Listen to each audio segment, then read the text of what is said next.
Hello guys, magandang umaga po. Meron naman po tayong kikagugupitang bata.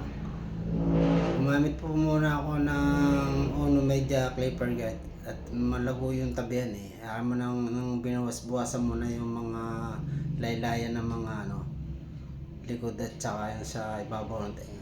Masyado po malago kaya ayaw mo nang binawas-buwasan mo na. Pero mababa lang po ang bawas niya, hindi ko pwedeng taasan. Ayaw din nitutoy ng mataas. Sumunod din nilinya ko yung kanyang patilya para sa paggugupit ko alam kung saan ako magsisimula. Hanggang doon sa likod ng tenga nilinya ko na rin para sa pag-aahita ko naman, para kita ko rin yung pag-aahitan. Ganoon din po sa likod ng batok.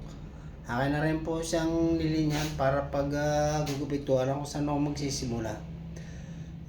Sumunod gumamit po muna ako ng one guard at bagya ko po siyang binabawas-basa, mababa lang po ang bawas, hindi ko pwede pong taasan. Mababa lang po. Ang gusto ng tutoy naka low taper din eh. Sumunod gumamit po ako ng 1.5 clipper guide. Dito ko po sa inaalalayan bura-burahin po yung linya ng guhit.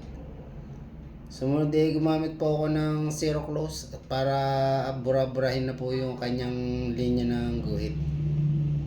Alalay lang din po ang pagbubura. Hindi ko pwede naman akong biglayin kasi baka mapataas eh.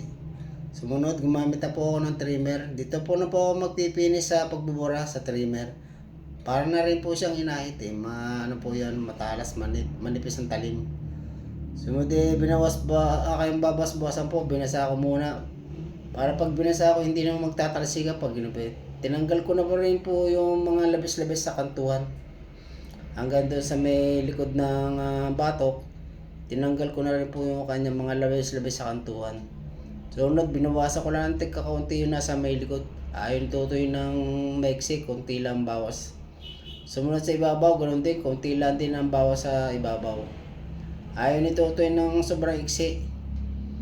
Kasi ang gusto niya mahaba pa yung nasa ibabaw niya para daw meron siyang nahaplos. Munod konti lang bawas sa bangs. Ayaw nitutoy ng sobrang iksi.